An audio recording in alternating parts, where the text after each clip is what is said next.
কিন্তু অত্যন্ত গুৰুত্বপূৰ্ণ কথা আপুনি মোক সুধিলে যে শতিকাৰ আটাইতকৈ ডাঙৰ দুৰ্যোগটো মহাপ্ৰলয়টো শিৱসাগৰ যোৰহাট আৰু চৰাইদেউত কিয় হ'ল এতিয়া IMD-এ ইণ্ডিয়ান মেট্ৰলজিকেল ডিপাৰ্টমেণ্টে স্পষ্টকৈ কৈছে যে নাগালেণ্ডত কোনো ধৰণৰ ডাৱৰ বিস্ফোৰণ হোৱা নাই আগতে অসমৰ মুখ্যমন্ত্ৰীও কৈ আছিলে যে ডাৱৰ বিস্ফোৰণ কালিৰ পৰা মুখ্যমন্ত্ৰীও কথা বদলালে ডাৱৰ বিস্ফোৰণ হোৱা নাই বুলি তেওঁ স্বীকাৰ কৰিছে ইণ্ডিয়ান মেট্ৰলজিকেল ডিপাৰ্টমেণ্টে যেতিয়া কৈ দিছে যে ডাৱৰ বিস্ফোৰণ হোৱা নাই গতিকে এতিয়া কোনেও আৰু ফাঁকি কথা কৈ ডাৱৰ বিস্ফোৰণৰ ওপৰত আৰু দায় দোষ দিব নোৱাৰিব আচলতে নাগালেণ্ডত যিটো ঘটনা ঘটিছে সকলোৱে বুজি লোৱা দৰকাৰ যে নাগালেণ্ডত দুটা ঘটনাৰ কাৰণে তিনিটা ঘটনাৰ কাৰণে এই কামটো হৈছে এক প্ৰবল বৃষ্টিপাত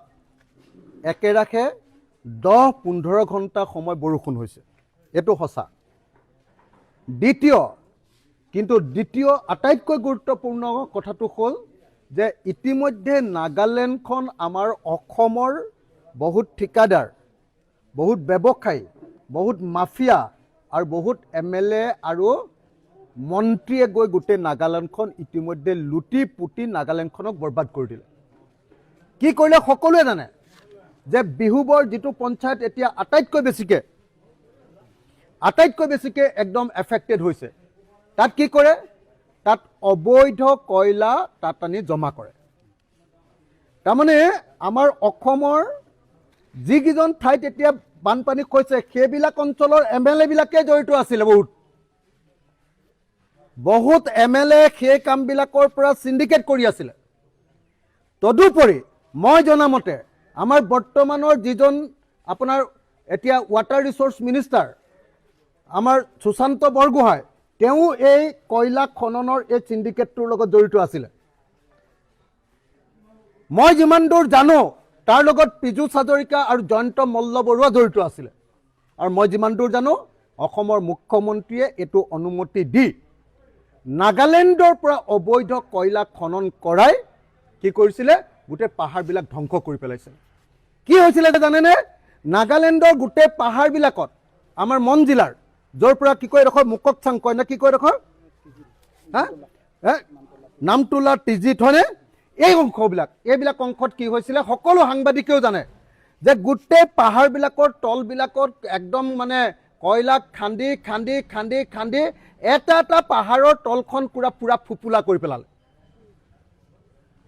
এটা পাহাৰৰ তলত এটা লেক বা পুখুৰী বা হ্ৰদ হৈ গ'ল তাত গোটেই পানী জমা আছে আজি 2-3-5 বছৰ ধৰি ওপৰত খালি পাহাৰটো আছে তলত গোটেই পানী মাজত গোটেই পানী তলত আকৌ হিল তাৰ মাজৰ পৰা কয়লাখিনি উলিয়াই নি গোটেই গাঁত সৃষ্টি হৈ আছিল নাগিনিমৰা অঞ্চলত সেই গোটেই পানী এবাৰ বানপানীৰ লগত একেলগতে যেতিয়া বাৰম্বাৰ বৰষুণ হ'ল 10 ঘণ্টা 15 ঘণ্টা বৰষুণ হ'ল পাহাৰ খহিবলৈ আৰম্ভ কৰিলে এতিয়া পাহাৰ খহাৰ লগে লগে সেই হ্ৰদবিলাকত জমা হৈ থকা অৰ্থাৎ অবৈধ কয়লা খনিবিলাকত জমা হৈ থকা পানীবিলাক নামি আহিলে তদুপৰি কি কৰিছিলে যে একদম এই সময়খিনিত আমি দেখিছিলো যে আমাৰ 37 নম্বৰ ৰাষ্ট্ৰীয় ঘাইপথৰ সম্পূৰ্ণ মাটিটো তাৰ পৰা আনিছিলে নাগালেণ্ডৰ এই পাহাৰৰ পৰা গতিকে পাহাৰবিলাক ভাঙি চিঙি শেষ তৃতীয় কামটো কি কৰিছিলে নাগালেণ্ডৰ পৰা নামি অহা যিমান নদী আছে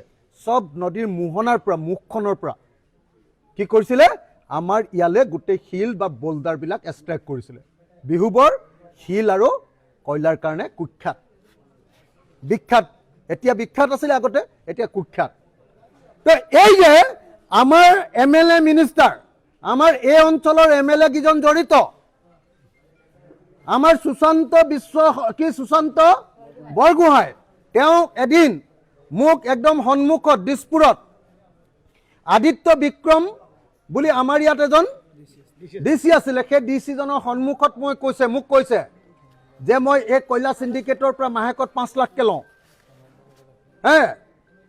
পীযুষ হাজৰিকা জয়ন্ত মল্লবৰুৱা তাৰ পাছত আমাৰ হদিয়াৰ MLA কি নাম বলিন চেতিয়া এইবিলাক মানুহে ইয়াৰ পৰা সিন্ডিকেট কৰি ইয়াৰ পৰা অবৈধ কৰ লৈ কি কৰিছিলে এনেকুৱা গোটেই অবৈধ কয়লা খনন কৰি নাগালেণ্ডৰ পৰা আনি গোটেই নাগালেণ্ডৰ পাহাৰৰ তলবিলাক একেবাৰে ফুপুলা কৰি তাত হ্ৰদ সৃষ্টি কৰি দিছিলে আৰু তাৰ পানীটো এতিয়া বৰষুণ দিয়াৰ লগে লগে একে ছাটতে নামি আহিছে। দ্বিতীয়টো কি জানেনে? তৃতীয়টো, প্ৰথমটো হ'ল বৰষুণ, অতিমাত্ৰা বৰষুণ। দ্বিতীয়টো হ'ল এই পাহাৰবিলাক ভাগি পৰিলে, কাৰণ তাৰ ভিতৰত ফুপুলা কৰি পেলালে কয়লা খানি। তাৰ লগত বোল্ডাৰ ৰেষ্ট্ৰিকশ্যন নদীবিলাকৰ পৰা, তাৰ লগত আকৌ মাটি খানি পেলালে গোটেই পাহাৰবিলাকৰ পৰা। এইটো দ্বিতীয়। আৰু 3 নম্বৰ কাৰণটো কি জানেনে?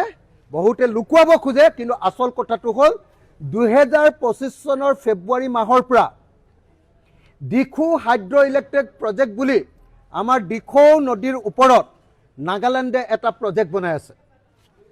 দিখৌ হাইড্ৰ ইলেক্ট্ৰিক প্ৰজেক্ট বুলি এটা প্ৰজেক্ট বনাই আছে, power project, hydro electric power project, নদী বান্ধ বনাই আছে। সেই নদী বান্ধত কেইবাশ স্কোৱাৰ কিলোমিটাৰ মানে কি কয় আগফালে পানীটো ৰখাই আছে। মই একদম কনফাৰ্ম, যদিও মই চাবলৈ যোৱা নাই, ইতিমধ্যে আপোনালোকে MOEF ministry of environment and ফৰেষ্টৰ হেৰিয়াত দেখিব যে ফেব্ৰুৱাৰী মাহৰ 1 তাৰিখৰ পৰা তাত আচলতে নদী বান্ধ নিৰ্মাণৰ কাম চলি আছে, 3rd ফেজটো। মই নিশ্চিত যে দিখৌ নদীৰ সেই নদী বান্ধৰ পানীখিনিও বনাই থকা সময়ত জমা হোৱা পানীখিনিও একেলগতে এৰি দিবলগীয়া হ'ল। সেইকাৰণে নদী বান্ধৰ পানী, কয়লা খনিৰ পানী, বৰষুণৰ পানী চব মিলি নদীবিলাক ইতিমধ্যে বাম হৈ গ'ল কয়লা খানি আৰু শিল খনাৰ কাৰণে। নায়েই আৰু নদীবিলাক একেবাৰে নাইকিয়া হৈ গ'ল। আৰু এইবিলাকত আমাৰ স্থানীয় বিধায়ককেইজনে গোটেই কামটো কৰে। মই নাম নকওঁ স্থানীয় বিধায়ককেইজনক। এতিয়া যাৰ যাৰ সমষ্টিত এইবিলাক ক্ষতি হৈছে তাৰ স্থানীয় বিধায়কবিলাকৰো এইবিলাকৰ লগত জড়িত। তাৰ লগত হয়, সেইদিনা মই এইবিলাক কথা উলিয়াই দিওঁ বুলি কৈ দিওঁ বুলি ভাবি মোক বিধানসভাত কথা ক'বলৈ নিদিলে। সুশান্ত বৰগোহাঁই, পীযুষ হাজৰিকা আৰু জয়ন্ত মল্ল বৰুৱা আৰু হিমন্ত বিশ্ব শৰ্মা, এই আটাইবিলাকে কমিশ্যন খায়। আৰু কোনে? শদিয়াৰ MLA জন। আজি সেই তেওঁলোকৰ লোভীয়া দৃষ্টিৰ কাৰণে, তেওঁলোকৰ লুণ্ঠনৰ কাৰণে আজি শিৱসাগৰ, চৰাইদেউ আৰু যোৰহাট জিলাখন খতম হৈ গৈছে। এঘৰ মানুহৰ কোটি টকা লোকচান হৈছে, কোটি টকা। কোনো মানুহে বিশ্বাস কৰিব নোৱাৰিব যি দেখা নাই যে এটা পঞ্চায়ত সম্পূৰ্ণৰূপে শেষ কৰি পেলালে। সম্পূৰ্ণ ঘৰ, খেতি মাটি, ভিতৰত থকা বস্তু, গাড়ী, মটৰচাইকেল, ট্ৰেক্টৰ, পাৱাৰ টিলাৰ চব, ফ্ৰিজ, টিভি চব শেষ কৰি পেলালে। নাই আৰু একো নাই, খতম। আৰু ঘৰ দুৱাৰবিলাক চব পানী সোমাই বৰবাদ হৈ গ'ল। গতিকে এই যে মহাপ্ৰলয় আহিলে, এই মহাপ্ৰলয়টোৰ কাৰণে আমাৰ লুণ্ঠনকাৰী মন্ত্ৰী, MLA আৰু চিণ্ডিকেটৰ মাষ্টৰকেইটাও জড়িত। ইহঁতিও অপৰাধী। গতিকে ইহঁতৰ ওপৰতো তদন্ত হ'ব লাগে।